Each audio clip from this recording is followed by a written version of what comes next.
Hello, everyone. Welcome back to yet another political episode. So we got to talk about some news that broke out just not too long ago. We have specifically a poll from the most accurate pollster, which has not been that accurate for most 2025, surprisingly, and that is Atlas Intel coming out, and they are announcing that. It's not an announcement. That's the news of the day. Jack Ciattarelli is closing in on Mikie Sherrill. Now, a lot of people will be like, okay, well, what does that matter? I mean, you got an Emerson College poll that came out like on the 28th of October suggesting the same thing. You got also, but it's you also got a coefficient poll, not really most accurate pollster here, suggesting also. But the point is, we're seeing more and more and more of these polls as common. And this poll specifically being the most accurate poll, being one thing that why this is such a big deal, is also because this poll specifically shows Mikie Sherrill winning by less than 1 point. If you go and dissect this poll a bit, you'll notice that Jack Ciattarelli is barely winning by, barely losing by a point, 0.9% of the margin. This means that he very well could take the lead either November 3rd, November 4th on Election Day. Really, I don't know. He could be taking the lead or win another poll. We know he won one poll spontaneously in early September when it came to the aftermath of the Charlie Kirk shooting. We said, oh, this was a Charlie Kirk momentum or something like that. Maybe it had something to do like that. But now you have more and more and more. Each day you go on, each day as it progresses, the chances are likely people are participating in these polls. You get people with more varying ideologies, and you're seeing Jack Ciattarelli's polls go up. Now, you will say, oh, well, you got a SoCal Strategies poll suggesting 52%. And here's the other thing. I take these, let's just say, 9-point wins for Mikie Sherrill very lightly, because we need, with the history, we got 3 elections, which we've talked about recently, about the historical elections of New Jersey, like in 2021. Yeah, all the polls were thinking blue New Jersey. Now, this time around, a lot of polls are open to the fact that, yeah, this is going to be much of a closer race. But you got polls like Monmouth University suggested the same old blue New Jersey. You also got polls that said, now a lot of people will say, well, look at this. This is like 7 points. People were raising their eyebrows before Election Day of 2021. They were like, okay, this isn't really New Jersey. Is Jack going to do a little bit better than his previous predecessor, which we do know is Kim Guadagno? And the answer was yes, he did, but he overperformed everyone's expectations. No one expected him to get over 48% of the popular vote. That was no one was really considering that Jack could actually pull that off, get 48%, which obviously he was very close. Like, I mean, let's be real. If Jack Ciattarelli could have got Essex County and Hudson County down into the 60% margin, like this color here, and got Union County more in line with these counties down below, yeah, Jack Ciattarelli would be governor right now. That's all he needs to do. And then you also have Passaic County, which has become more competitive now than it was 4 years ago. You also got Bergen County, which is now competitive. It voted against Jack by like 5 points. It's now very competitive, and it's winnable for Jack Ciattarelli. And he's got major endorsements from Democrats in that county. So it's proving to be very competitive. A lot of people are raising questions and raising their eyebrows over the voting data, early voting data. They're saying it's not perfect. Yeah, it's not perfect. Not perfect for sure. And we knew it wasn't going to be perfect because Republicans always struggle with early voting. I think that's how it's always going to be under this GOP.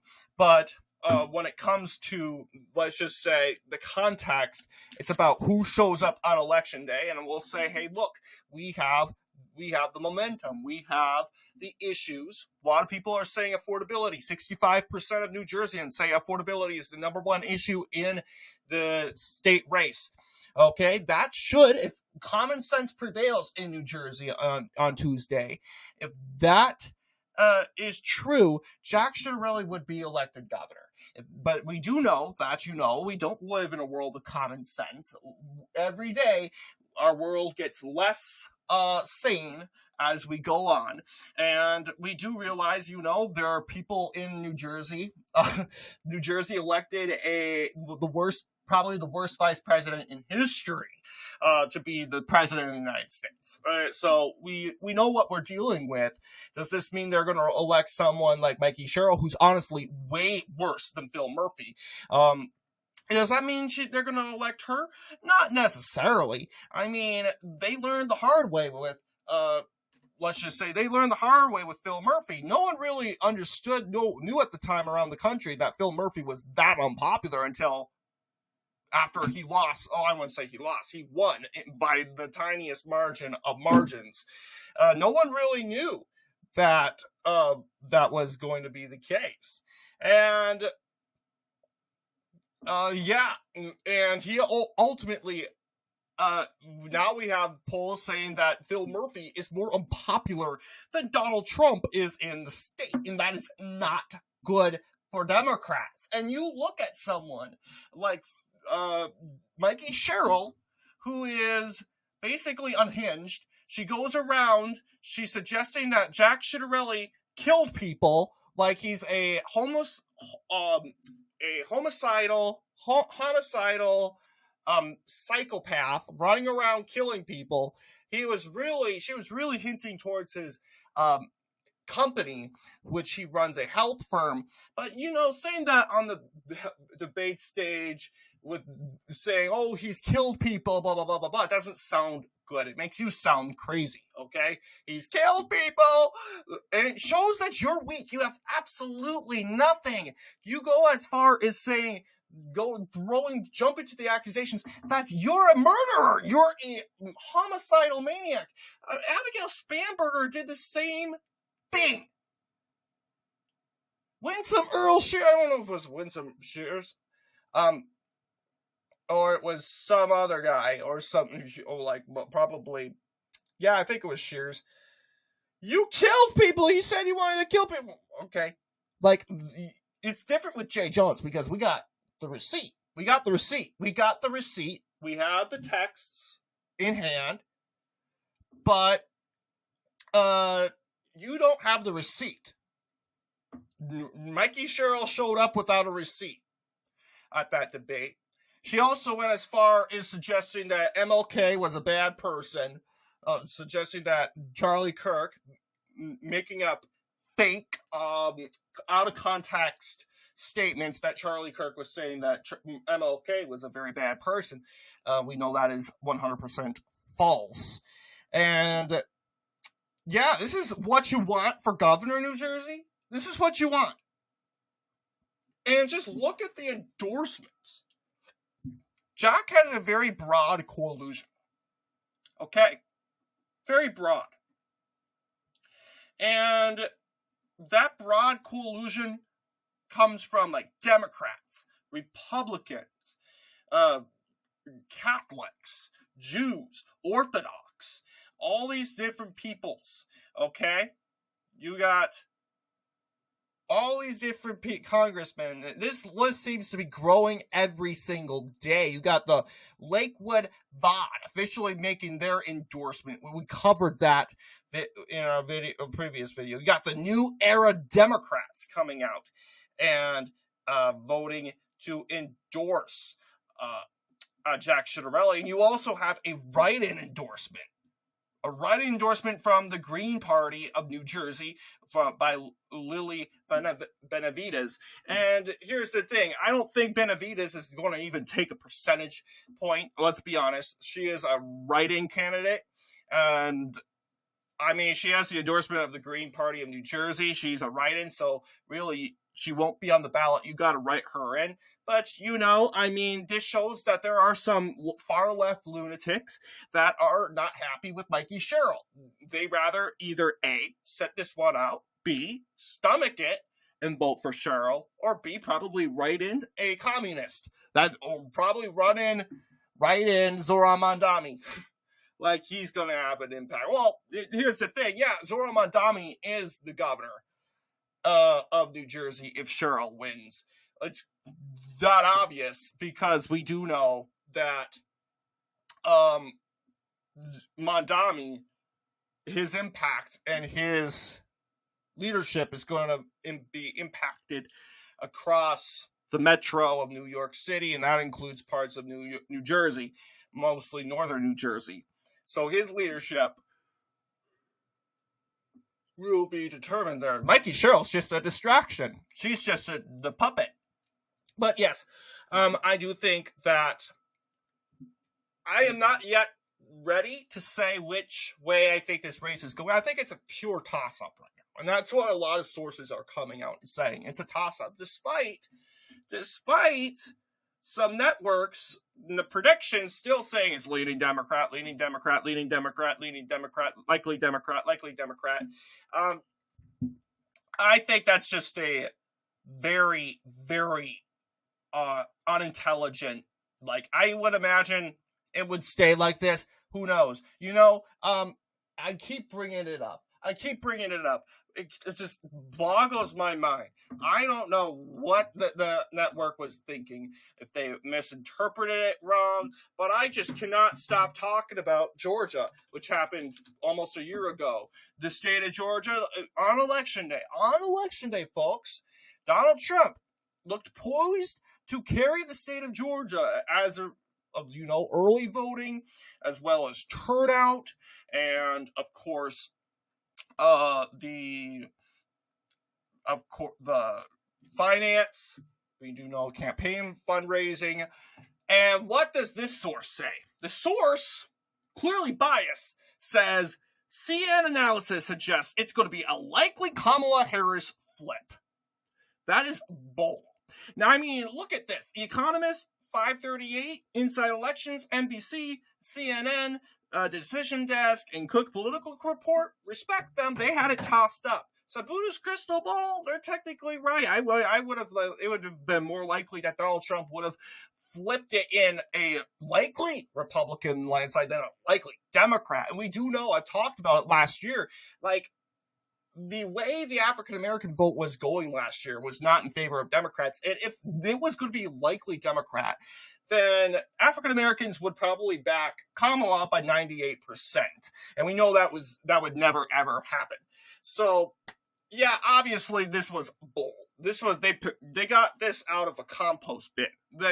This was an act of desperation, an Iowa and Seltzer poll, something like that. But obviously, we're jumping a year later. We're talking about New Jersey. You should not be intimidated and scared about the predictions. Really, you do know that we do have some biased cope, specifically from left wing. A lot of these are just biased left wing, and let's be honest, there is a chance that Mikie Sherrill, she'll win, and if she does, we'll dissect why and how she won. And I would say, really, it was because mainly Trump derangement. Okay, we do have to recognize that yes, there's the chance of there being a higher turnout for Democrats due to peak Trump derangement is going to be higher than 2021. So keep that in mind when going into Election Day 2025 and on Tuesday. That yes, there is a big chance that Democrats are going to have a bigger turnout because they're more energized when Trump is in the White House. They're not so energized when he's not. But keep that in mind. So I would not go in thinking Jack Ciattarelli is going to win. I would go in thinking it's probably going to keep an open mind. I would say the 2024 United States Senate race would be a worst case scenario for Republicans, best case scenario for Democrats. If it starts to look like this, I would not call this a W, okay? This has become, let's be honest, Andy Kim performed horribly, okay? Horribly. But everyone now expects it to be a tight race. The expectation in this race is that it would be close. Republicans lose by like a point or 2 points. That's the expectations. That is the expectations going into Tuesday. If Republicans lose with 43% of the vote, that is not good. That is an L for us. Okay, that is an L. That is a total loss. So, yeah. So I hope it doesn't go like this. This does, and I'm confident with Hudson County, even in a race in regards to Andy Kim. You have Hudson County going like 60%, and part of the reason was Kim resides in this big county right here, and we do know that Kim won the county handingly by over 90% in the Democratic primary, which we do know, well, maybe some of us, we never talked about New Jersey last year as we didn't view it as a contested seat. But yeah, 90%, and ideally, we knew that this would have helped Kim in the general election. It did, as this seat generally was like in the 50% for president, for Vice President Kamala Harris. It went down, it trended 60% for Kim, meaning that, you'll see over in this area, Kim's name is very, very, very strong over here in this area. But it's about mostly making an impact in these areas. Can we gain a new war? Can we start talking about the sanctuary city status and how that's bad for New Jersey, how that's bad for Newark? Can we talk about the crime? And overall affordability? That's what we really have to be pushing for. So before I end this video, I do want to do a quick where things currently stand as of right now.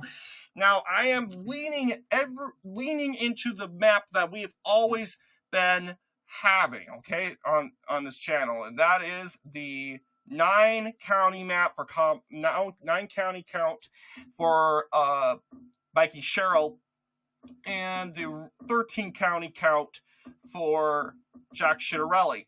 It's this map. Okay, it's actually 8, so pardon me. 8 for Sherrill. But this is what I'm thinking it's actually going to look like. Now, you can interpret this map into 2 different ways. You can interpret it into it being a Mikie Sherrill win, because really it's all depending on if enough lunatics show up in Newark to make an impact. A significant impact in this race, or enough lunatics show up to make an impact in Hudson County or in Trenton. That's what's going to really determine which way this race is likely going to go. Or you can interpret this as a Ciattarelli victory. A W for Ciattarelli. A lot of people say, including I did at some point, said that, hey, Jack, he only needs to win Passaic, Bergen, Morris County. I do think Jack will have some problems in Morris. I'm hoping we have a trend to the right. I don't know. The primary results, I am raising alarms over the primary. Mikie Sherrill performed too well in Morris County, a county that she does not reside in, but represents in the House. So I'm hoping that, this is just primary results, but watch Morris County. Watch Morris County.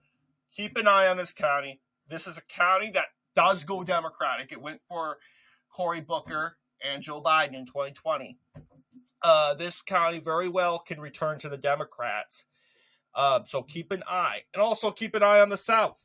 Ciattarelli performs well over here, down here in 2021.